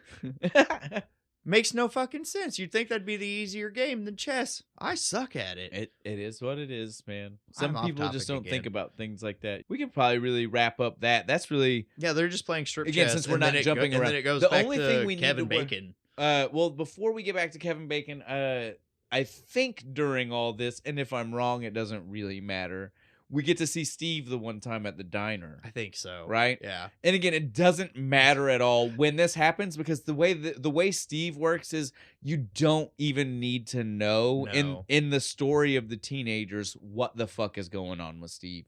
So while they're doing all this, Steve has been gone all day. Just hanging out at a diner? I don't even know if he's been there all day, but he's been gone all day, and certainly at least the last 3 hours. Right. It's dark now, and he's like, I'll be back a little after lunch. Oh, no, this is definitely when it's going on, because the rain's going on. And he said he has to make it back because of the rain. So, yeah. I'm proud of myself. I was right. He's a cheap bastard. You notice that shit? Fucking 75-cent tip on that poor lady. Fuck you, Well, and she was even going to give it to him for free for a second. I know, right? Goddamn. Son of a bitch. And he had a wad of cash. He could have gave her a fucking tip. Fuck Steve. Steve's the worst character in this movie. The last thing, well, again, we can mention one more thing about Steve, and the last thing we'll mention is for like 15 minutes from now, and it's the best part because you want to talk about him. I want to talk to him ever again. Right now, though, the last thing we see is Steve. He hops in his Jeep to get back, and once he starts driving, he does get stalled out and stuck. Yeah, and luckily, a cop pulls up at the exact same moment. The thing I want to point out about this scene, one, his trailer is on the Jeep. That's key to remember because earlier, the Jeep that killed Annie, no trailer. He left with trailer. Still has trailer, in the middle, no trailer. But you got to really be paying attention on the first view. Oh, 100%. It's way easy just to be like, definitely was Steve. It's not. You can definitely, They were trying really hard to get you to think it was. The movie clearly shows you that it wasn't. But you got to pay more. It's more like the what 10 things are different type of thing, right? Like, I mean, you really got to be paying attention. Here's your Where's Waldo moment. My other problem with this is they left his Jeep just on the side of the road. With the trailer was like in the road. Did you see the way he was like pulled angled? What the fuck? That cop would never. No, he would have been like, we got to get that out of the way. We got to call somebody. Then the cop gets a call on the radio and does the same shit to Steve that Enos did to Annie and says, I got to drop you right here. Get out. In the rain. I got like a 9-car pile up and shit. In the rain. He's got a raincoat. He's fine. Oh. He seems like he's in pretty good shape because he is running later. He's going to be out there all summer doing this. I mean, man's got to be. He's going to be all right. He's going to make up them 10 miles pretty quick. And then that's the last we see of him. I love that every time someone gets dropped off for the rest of this 10-mile hike, we just never. They're just like, we'll see him one more time. We'll but again, like when we don't know about the hike, right? Like that's never completely uneventful. I guess there was an owl. We just get to know that their last like hour of their life was spent. No, there we go. There's the movie right there. Just give me a 30-minute movie of like what happened to Steve while he was Annie during the 10 miles. It's a whole other thing. They fought like a demon and shit and survived and then just walk into Mrs. Voorhees and get stabbed. Now, though, after wrapping up with Steve, like I said, we won't even need to worry about him. We've taken care of everything of him for a long time. Yeah. The next thing I think we can address is going back to Kevin Bacon. Going back to Jack and Marcy. Jack and Marcy, they finished what they're doing. Oh, wait. We also have to mention, because you wanted to talk about this, while playing Strip Monopoly, they mentioned weed the first time. That's the first time in the movie they mentioned it. Like, hey, did Marcy leave any of that grass around? Shit, the way they hit that, too, was hard. Did Marcy leave any of that grass? So you know what I'm talking about. Just to make sure you caught it. Grass. But yeah, that was the first time. We know it's Marcy's. Now we get to cut to Jack and Marcy. She fucks off to go piss and or something, Jack and he just immediately pulls out the joint. Because it's Marcy's. You can even, if you look, she brought all the weed. Did you look on the table? The nightstand. There's like a bag you can of see it on the nightstand. I was like, nice touch. Right. Nice touch. Yeah, he starts smoking. Marcy's the hookup. He starts smoking, and I was like, damn. You're fucking up. Yep. This is one of the rules. This is before they knew it was a rule. It's before they knew it was one of the rules. Yep. You can't smoke weed. You can't have sex. And he don't drink. He done messed up on both of those. Yeah, he did two of them. He did two of them at the same time, essentially, right? What did Ned fucking do? Look, some people just get caught. They're just collateral damage. They just get caught up in it, man. As far as I know, Ned didn't break any of the rules. Actually, usually the first person is that person in most of these movies. That's right. They're just the random, unfortunate. But yeah, so we see him. He's thinking everything's fine. He's almost even like half falling asleep because Marcy has to go pee, and it's just him. Yeah. Smoke. He's drip. He's like, what the hell is that? Red. What is that? Before he can even like register that it's blood, fucking hand from under the bed grabs him, and then the fucking iconic arrow. He never gets to see. Like he saw even make a noise. Well, not even that. I don't even. He never saw that coming, but he never even knew that Ned was dead above. Right? Them. He's just like, we what's as this the red viewer thing? got to see it, but he never knew. Nope. He just thought he had a sweet time boning. He didn't know he was boning underneath the corpse of his best friend, which I guess is maybe good. I maybe guess it's good he didn't Ned know finally that. got to be part of it. Oh, his third wheeling finally paid off. Did. I never thought about that. That's such a positive thing, Bo. Yeah. You're right. Yeah, good for me. I'm glad I thought of that. I guess it's something. This though, we see at this point we get a look at Marcy in the bathroom, right?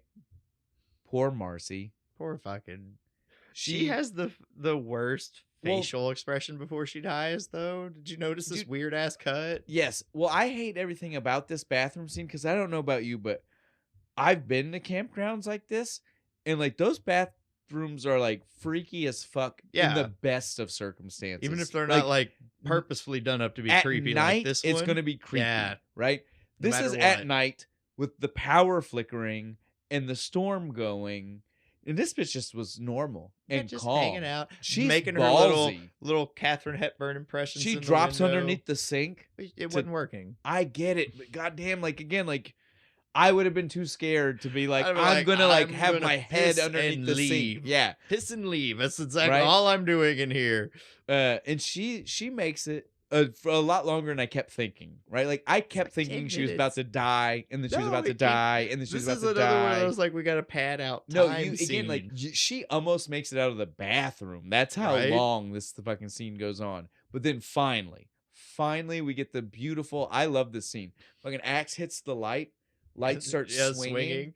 Dude, I love that. I love the look. You even see if you watch it. Do you see? You can even watch that the light casing has dented. A dent in it. Dude, and again, I know, like, we're both, like, going off about that. It's because now we live in a world where nobody does anything for real.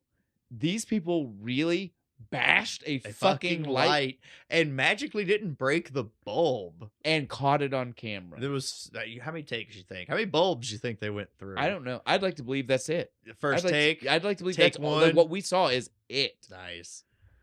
But they had to have a little weird cut of her screaming before they axe her, so it's really jarring. Well, it was almost a throwback, like we already said earlier. It's a throwback to the weird, like, let's cut from view to view. And again, respect for the vision. Beautiful makeup, though. When respect the for the vision, not respect for how well they were able to pull it off. Respect for the vision. It's mostly her face. She's just like, yeah, so she totally gets axed.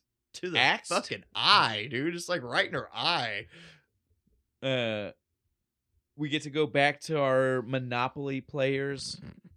And it looks like Alice is winning because she has like all of her fucking clothes on. The rest of them are in her underwear. Well, we've cut back and forth. Like we said, we stopped with our cuts. Yeah. First, we see where Bill and Alice think that they're being taken by Brenda, right? They're like, oh, she's clearly knowing how to roll these dice or something. But I would venture to tell you that it was Brenda and Alice pulling one over on Billy. Because he's half naked by the time this happens. And then all of a sudden, though, he gets the upper hand, and that's where we're coming back to, where he's like, oh, take off your top. He fucking rolls again. It's Alice's turn. Take off your top. And she's starting to do it, and gets saved by the wind. Yeah, well, the rain hitting too hard, because then that's what reminds Brenda, fuck, I left my windows in my cabin open. I need to go. You guys, we're calling this. If I'm running through this rain, I'm staying. Yeah, I'm not coming back here. So everybody's like, all right. Good. Bill throws out the line to Alice. You really gonna do it? I don't know yet. Hadn't made up my mind. Whatever, bitch. I watched. Yeah, you were taking that it was off. Seconds from being gone. But she hadn't been for the door. She gets to keep the wholesome, holy girl next door. Why image. she survives? Yeah, right. She didn't break the rules. She didn't. She didn't break the rules. She doesn't have sex. We don't see. They brought up the weed. She doesn't actually we don't smoke see it them. ever. Does she? We don't see any of them there. We only hear them bring it up. We don't see the people in the Monopoly group smoking. I don't even think she has a beer in front of her, does she? No. So she follows watched it like the rules. 4 times. You think I'd notice? She follows the rules, man. She follows the rules. Our next one, though, to get up and deal with the consequences here, Brenda. Yeah. Poor Brenda. They have a good fake out where she goes to the bathroom. I know, no. I thought she's gonna die. But here's my point. This is what I want to say to you. I thought the same thing. I was like, oh, fake out. Oh, I think actually Brenda set up her own demise by stopping at the bathroom. I think Mrs. Voorhees, or I think the stalker, the killer, whatever, was there still because she thought she heard the sound and stuff. Yeah. And that by going there, she drew the attention to herself, and then she followed her back to the cabin. Yeah, probably, because she was clearly still in the middle of hiding Marcy's body when she showed up. Well, and if the next thing you were gonna do was just like go for the next kill, right? And there were a group of people in a cabin, or 2 people in a cabin, or the lights were on in that cabin. Yeah. You'd go to that one, but Brenda showed up and is like, well, you're my next target. So she decided to conveniently. So again, be like here. even though it was a fake out by going there, and we thought it was going to happen in the bathroom, I feel like going to the bathroom is still what led to her demise. Yeah, probably. But this one's creepy, where she's like in her room and she hears the voice from outside. This is the thing. Like I've already said, this is the thing that scared the piss out of me as a kid. This little boy. You really don't like Mrs. Voorhees' little boy voice, do you? This scared. Well, again, it was just the age, dude. I was 7, and it was, dude. It was a really good little kid voice. Well, and the first time, it's not even that I knew it was hers. You know what I'm saying? Like it scared me because it was just fucking creepy. Help me! Yes, and she runs out into the fucking woods, and she's pulling the bat shit, like yelling into the void. Right? She's getting callbacks, like, please over here. Well, and she's yelling so loud that even fucking Alice is like, I'm pretty sure I heard fucking Brenda out there. I'm pretty sure I heard it. And the lights at the archery range came on. She's tells Bill when she tells Bill, yep. Because there's another kill we don't get to actually see on camera. Yeah. Brenda goes and gets killed over at the archery range, but it's just the lights come on and she screams. Well, the lights come on. Well, technically, it's like the lights come on, she looks around, and then right when the lights flip off again, she screams. Like, I remembered it different from when I was a kid. When I was a kid, I swear she gets pelted with arrows. That's in 3, and it's not a girl, it's a guy. See, I got them mixed up. And 3 is definitely making the nod to this one about the archery thing. See, you mix them together. The reason 3 does it is because, like all 80s horror movies, 3 is in 3D. And so the arrow is the 3D trick. It comes at the camera. Comes right at you. Yes. My favorite is the dude in the beginning with the stick. It's just poking it at the camera. I love a good 3D gag. Yeah, it's great. Yeah, so before we get off topic too much, but yeah, that the archery range does come back, and I feel like it was because they knew people wanted the payoff. Yeah, because we had what we thought was foreshadowing earlier. Yeah, because the arrow that flew by her. Yes. So we all wanted it. They started to, and then they just cut it to black and go back into the cabin with Bill and Alice Anderson. But so we never get to we don't get our payoff here. She dies off camera. We cut back to Bill and Alice, and she is starting to freak out because she heard the voices. She saw the lights. She's like, "We got to do something. We gotta I don't know what's going on. Fucking help me. I saw the lights on." He looks, the lights are off. I don't know what you're talking about. Let's go check. This was nuts, right? They get to the cabin. Nothing's out of place. Fucking Bill sees the bloody axe. Is it bloody? Yeah, I'm pretty sure. No, there's blood on the pillow. The axe itself isn't bloody. That's right. That's right. Shiny. That's right. I was very specific with the question I asked you. I knew what I was trying to get to. It's just on the pillow. It is on a bloody pillow that she didn't die on, but the axe is clean. It wiped it on the pillow and put it back? There would be smears, dude. Come on now. We live in the real world. I'm trying. It wouldn't bother me so much, but again, like we've already established, this is the grounded one. This is the one that's like not legitimate, crazy. like not supernatural fucking. This should be real. Movie. We should be seeing real things. This is. We see a few more from here on. Yeah. But this is like the first one where 100% you're just like, well, that takes me out of that being right. What happened? This shiny, clean axe with the like outline of blood, just like around the outline of it. Yeah, right. And totally 100%. They put the axe on the pillow and went squirt with the fake blood. I will give both of them credit. Yeah, they're like, we got to go call somebody. Well, but they're neither one of them are as startled as they should be for tons of missing friends and a bloody axe. I'll even let it slide that it's not actually bloody. I'll give credit for what we're supposed to think happened there. Bloody axe. They see bloody axe and missing friends, and neither one of them are like freaked out and panicking. They're just more about like, what's going on? We should handle this. We should call someone. Right? It's not until after they see the phone isn't working. Well, we can't. We're gonna jump past my favorite part. It's very important. This proves that she's final girl material finally, right? Yeah, because up to this point, she's just been kind of she's like school marm. She's not like someone you can believe is like making Bill's it to the supposed end. to be the hero, right? Because that's how he's acting, right? But again, they want us to think he might have done it. That's what's we're supposed to think like here in like 10 minutes the twist is going to be. He's been acting like the hero, but I'm really the killer. But so this is when we get her turn to show maybe she is a little bit more than what we've seen. Because the door to the building's locked. And Bill is even like, well, I guess we're fucked. We're fucked. I don't know what to do, even though you could kick that door open. She literally just goes, give me a second. Walks over, grabs up this fucking log, dude, and says, breaks the window, the glass, dude. Shoves her arm straight in. Right. I was like, this bitch ain't afraid. And she knew what to do. That's the clue. That's where like, oh, she's gonna be the bitch who survives. Exactly. Again, this is even before Final Girl is a thing. Yeah, like right. This is literally her. It's like her and Laurie Strode. Yeah, that's it. These two. I'll give massive credit to that. But yeah, like you said, once they get inside, they realize no phones. It even cuts across, like the shot goes across the building with the wire and it's cut. So. Mrs. Voorhees is smart. And you see them. It's so funny because you see them run through the office, like one phone to another, and I was like, "God, it's the '80s," but we all understand how a line works. They're all go to the same one. It's the same. Like if it doesn't work, it doesn't. They're like, work. try the payphone. Right? You got a quarter? Yeah, but yeah. So once they realize phones are no good, they're like, "Well, now we need to leave." They try Ned's truck, right? Dude, this was the funniest thing to me because. They try his truck. It doesn't start. They lift the hood, right? And she says, what's wrong? He goes, wet. It's wet. And I was like, of course it is, you fuck. You just That's opened not how it. Engines work, by the way. I know you, that. Pulled it out of the water. But the funniest part is because it's his fault. He opened it and he goes, it's wet. He did follow it up with, I don't know. Thank God.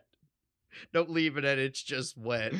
What I think happened is Mrs. Voorhees went and stole the distributor cap off that fucking old ass Chevy. Yeah, and then they realize, or they think to themselves, "Oh, it's okay. Steve will be back soon, and we'll be able to use his Jeep. We can leave. So we just got to stay here, find some place out of the rain, and just wait this all out.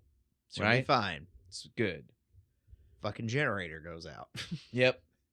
Man. And Bill's like, I'll go look at it. You take a nap. Right? That was like, you go to sleep, Miss Alice. I can't believe she fell asleep. Right? Either. After the bloody axe and the fact that he said it. She actually does it. That's the weirdest thing. Like, I get him being like, you need to like maybe my rest. Anxiety would never. Fuck no. Let that happen. I'm pacing. I am frantically walking back and forth. Like, even once I know what's happened to people, my anxiety level was so high, I'm still not sleeping. Yeah. Right? No way. It's even if people were okay.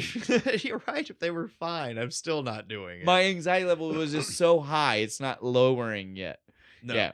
I agree. I was like, there's no way this bitch just fell asleep. Immediately, too. Just as soon as he walks out the door, she's out. And then Steve goes to the generator room, and he proves our point about, is he the maintenance guy? Because he knows all this shit. No, he doesn't. You say no. I'm saying he doesn't know anything. He grabbed a fucking plank and said, let me shove this in the gas tank. That's how you check to see if there's gas in it. You ever done that?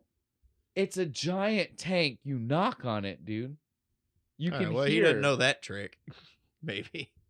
I'm saying what you don't do, though, is take a half-rotted plank of wood and that could leave particulates that get clogged in the machine. That's what the fuel filter's for. Don't worry about it. But do you think this? Did you say, first off, I believe you, but did that thing look like it had a filter? It's the same generator from 1958. It ain't got no fuel filter. That thing doesn't look like it had a filter anywhere. It's got a rag duct tape. But my point is, this guy doesn't look like he understands any of that. No. So that's what I'm saying. You're trying to give him some credit, and I'm trying to say I think he proved that he didn't know how to use any of this. I thought it was a good idea. I wouldn't have thought of the stick to check to see if there was gas in it. Well, I'm giving him too much Would credit. you have knocked on it, though? No, I would have tried to probably like shake the thing. And Oh, see that if thing I was could mounted. See the... You couldn't have done that. Yeah, but that's how dumb I am with mechanical Yeah, shit. I would have knocked on it to listen for the sound. I would have been sitting there being like, trying to shake the fucking thing. I don't see water moving. I do at least give him credit for not trying to hold the lantern with the fire over top of the gas tank. The fucking kerosene lantern over the gas can. Because that would have been the only other option that would have happened. So he would have killed himself. Yes, Mrs. Voorhees wouldn't have to worry about it. I will at least give him credit for not being that dumb, right? Like, I mean, he still wasn't the smartest in the damn situation. sure would have woke Alice up, right? For the guy who was supposed to be maintenance man. Right, I expected a little bit more. That's all I'm saying. Kevin Bacon had him beat by leaps and bounds. Shocked awake by an explosion. Boom! But instead, she gets shocked awake by, I guess, nothing? A bad dream. I guess we don't even get to know because she doesn't tell us anything. Psychic vision. She yells, but well, they've all had these, right? Yeah, I guess. Like it's funny because they all make fun of Ralph for saying this shit about prophetic visions. But then the one bitch had the one with the rain and the blood. Yeah. And now she's having this one where she woke up being like Billy, and we know for a fact Billy did die. Yep, he's dead. Again, off camera. We never see him again. Well, we do. We see his body. He's dead.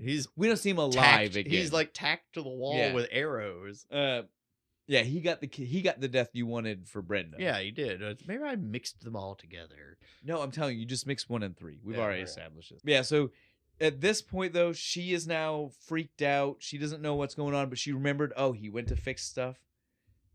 She makes coffee.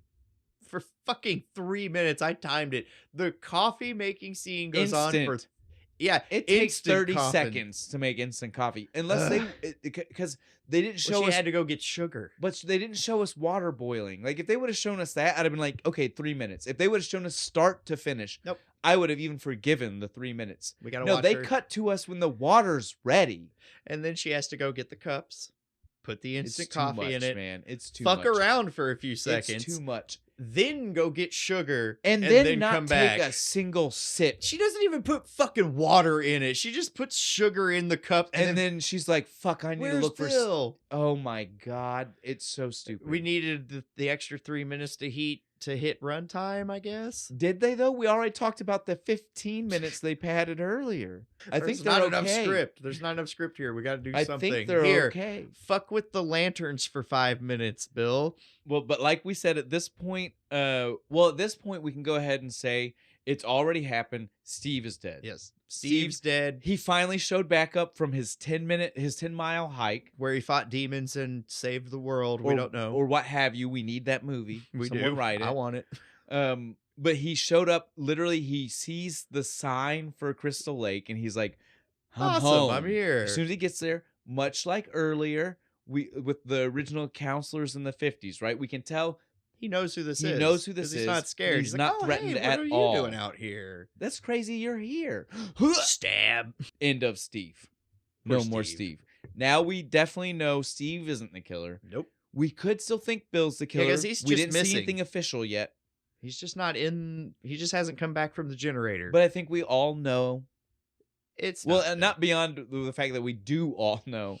If we didn't, I think we would all know. Yeah, it was not Bill, right? We're all just like waiting to see Bill's body. But at this point, this is the point where you know it's a twist ending, right? Because again, it's literally you never could have known. No, it's a character that was never here, never in the movie at all. Until this, right?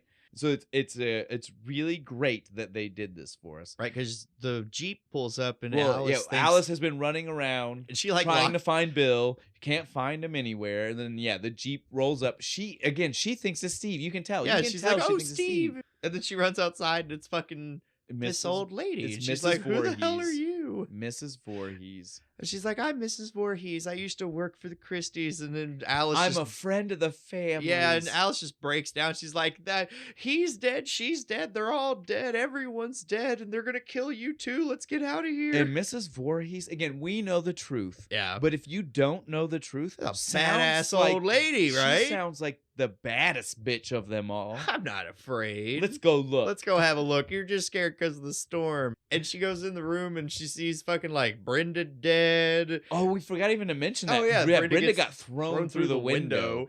Well, the main reason we didn't mention that right now is because the timing of this.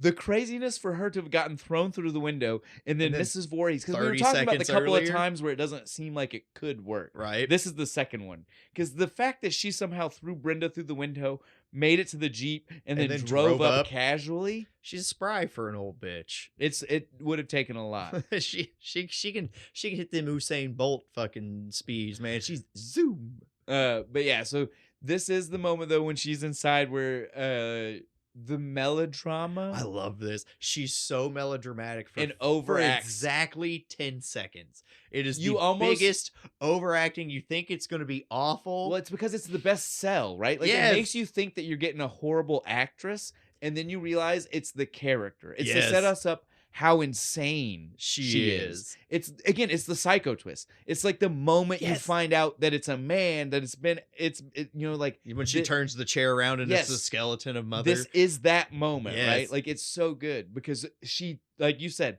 we get the melodrama, the overacting ramped up. They never should have opened this place. Oh. And then it turns on a dime to the most gut-wrenching story fucking shit about the dead kid in the 50s. And they should have watched him. They should have. He wasn't a very good swimmer. And at first we don't even know it's her kid. And she and I love the way the whole scene plays out, right? Like, right, it's the best scene in the movie. We don't even hear, like, from Alice's point of view, that it's crazy ass fucking Mrs. Voorhees first, that it's her son. We hear the delusion in her head, and when she starts talking to it. She starts seeing him drown and shit, and she's like, I am helping Jason. I am. And then she starts doing the voice. God. The voice. Don't start me again. Kill her, mommy. I can't deal with it. I can't. And now from this point on is where it's like, this is before the trope started, but this is true, like, final girl battle. Yeah, right? she's running, hiding, doing everything. Can. We hit the pantry again, right? I love the pantry scene. She's hiding in the pantry, and Mrs. Voorhees fucking bashes through the door, and they have the little sword fight with the frying pan. You never fuck with a frying pan. We get stabs between each other left and right. Like, again, this is a true, like I said, this is a true final girl battle. This is everything you want. She gets her pinned in the fucking room with the guns that don't work, and she just starts bitch slapping the fuck out of her. She had it coming. She did. She tried to shoot She threw a bunch of dumb shit and the gun. She threw the gun at her too. Like, she just like threw dumb thing after ball dumb of yarn. Yes, I loved the ball of yarn. Like, she had it coming just for the stupidity of it, right? Like, she was just I'm gonna slap the shit out of you throwing this dumb shit at me. But she does make it out. She Alice gets one good like lunge, right? Yeah, she hits her with the butt of the rifle, knocks her out, makes her way out of the building. This is when we get to the canoes. The canoe fight. Our big ending moment, right? Yeah, she's like, they're out of the canoes. They knock the shit out of each other. We really get to find out everything that's gone on. Like, all of it gets fleshed out here. She's fed up. She can't believe that this happened to her kid. She can't possibly let it open again. And all of this happen again. And then she literally starts, like, the delusion has gone full chaos mode. Because she starts, like, blaming Alice, like Alice was the one. Yeah, she's like, it's your fault. You let him die. Ah! And they have the fight with the oar. Yes, dude. Shit. And I'm waiting for pocket sand. I wanted Alice to grab a big handful of sand and just throw it in Voorhees' face. The whole battle was intense. It was good. Like, it was so crazy. But then Alice finally gets the upper hand. Again, like gets with the oar, machete. Knocks her, runs for the machete. This was so good because she got knocked, but it was towards the direction of the machete, and she was like, opportunity. Right? Just that quick thinking all final girls need, man. And now this is the one time the slow-mo worked, right? That's awesome. The look of her as she, like, stumbles from foot to foot with the swing starting. It looks so so good. badass. And again, I promise you that one's not intentional.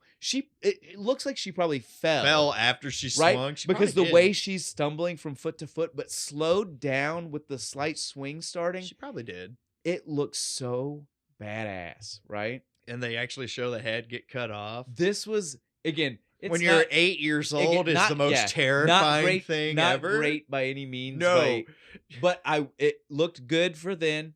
Looked good for me as an 8-year-old. Especially on VHS. It's practical. Oh, it's so good. I love it. We love practical effect. And I also love how Mrs. Voorhees suddenly turns into man-hand Mrs. Voorhees all of a sudden. Well, and now we get our legacy prop that will come back for eternity. The decapitated head of Mrs. Voorhees. Well, the decapitated head and the sweater. The blood-stained sweater. Yeah, it comes back a lot, too. It's even in Freddy vs. Jason, too. Like, when they go to his dream island, the sweater is there. That's right. I'm telling you. It's been a while since I've seen that one. It is a piece of lore that stays with the franchise, the sweater. That's what saves the final girl in the second one. She throws the sweater on and freaks him out. Cosplays as his mom for a second. Now, I know we're giddy, and it sounds like we're done. Yeah, kind of, but not quite. We have one twist weirdness. She gets in the canoe and paddles off into the middle of the lake. Which I don't understand. She doesn't know that Mrs. Voorhees was working alone? I still don't understand why that's where you go. She'd hear the splashing, I guess. When the cops show up in the morning, she wakes up to see him. She kind of waves at him, even like, "Oh, thank God, the cops are here." They wave back at her like, "Hey, we're here." And then this, again, on top of the little boy voice, this scene... I literally almost pissed my pants. Yeah, when you're a kid, this shit, because you think it's fucking over, and it's got that really creepy synthesizer music going on. So far, it's been very real. Like I said, it's been very grounded. This is like a real thing. It's a woman who went insane, post-traumatic stress. We just saw her die. We're done. Zombie fucking kid, rotted from kid the bottom of the lake, flips the canoe, grabs Alice, pulls her under the fucking water. There's the big music sting, and somehow she makes it into the movie, right? No, hospital. Still some more of this movie. It should have ended there. I think it should have just ended right there. The reason it didn't end there is just for us to get the solid. They wanted you to understand did it or didn't it, yeah, right? Like, because without it, and it being the kind of like death all over that we've seen before, a lot of people would have left and been like straight B. Oh, what the hell was the weird zombie? With the added bonus of hearing the cops be like, yeah, she just was in the water. There's no boy. We had to fish her out. That's crazy. It gave us the did it or didn't it. Yeah, she must have been dreaming. But again, like I said, the did it or didn't it, while great way to end it, is also what makes it to where this movie does not connect to the rest of them. Of my beloved franchise. Again, I love this franchise. It really doesn't. Like, they completely undo this ending in the next movie. In every bit. And then within try to 5 minutes. And then try to explain it away, even with some half-ass psycho bullshit. Not good. No, not good. Doesn't work at all. All right. We are definitely done with the movie. It is over. We're sorry, guys. We kept trying to go to the others. Maybe that proves that every new Friday the 13th. I think there's one in December. We might have to do a special episode. Yeah, we might have to. Like a double recording. Yeah. We'll release one in the middle of a week for doing one of the other ones. Yes. But yeah, maybe we start doing one for every Friday the 13th. I'm good with it because there's like 12 of these. There's a lot, especially when you start counting. Yeah, like remakes and shit. Yeah. Fuck. But yeah, it was good. It's been good. Loved this beer. Yes. I am, again, like I said at the beginning, I am a bigger fan of this than the real Marzen. Yeah, me too. The lighter style of it, just like I said, like the Germans said, lends itself better for drinking all day. Yeah. The Marzen takes a little bit more to like really keep going. You want to spread those out a little more. But on that note, I do think our next one is also maybe one of these. What do you got for us, Bo? What are we drinking next time? Next one, we're going back to Warp Wing. Warp Wing Brewing Company. Dude, 2 in a row, and we loved both of them. We like both of those. So they're kind of like taking over the new season. Yeah, they are. They've been here a lot. But we're going to be doing their Lagerstadt Oktoberfest beer. So I'm excited. I'm happy for that one. I'm ready What to see movie that. are we doing? This is my pick. Yeah, you get to tell us. That's right. We're going to be doing American Werewolf in London. Nice. The this movie gave me so many nightmares when I was a kid. And I love that this is where we're going because we're kind of hitting a lot of these, right? So we've done slasher, we've done zombie in a weird way. Yeah, kind of. And now we're getting monster. Yes. Like we're hitting a lot of different styles of horror this year. I love it. We got to spread it all around. I love it. But all right, guys, you know how this works. On that note, I'm pretty sure that we are done. All right, just remember the moral of our story here. Don't be a fucking camp counselor.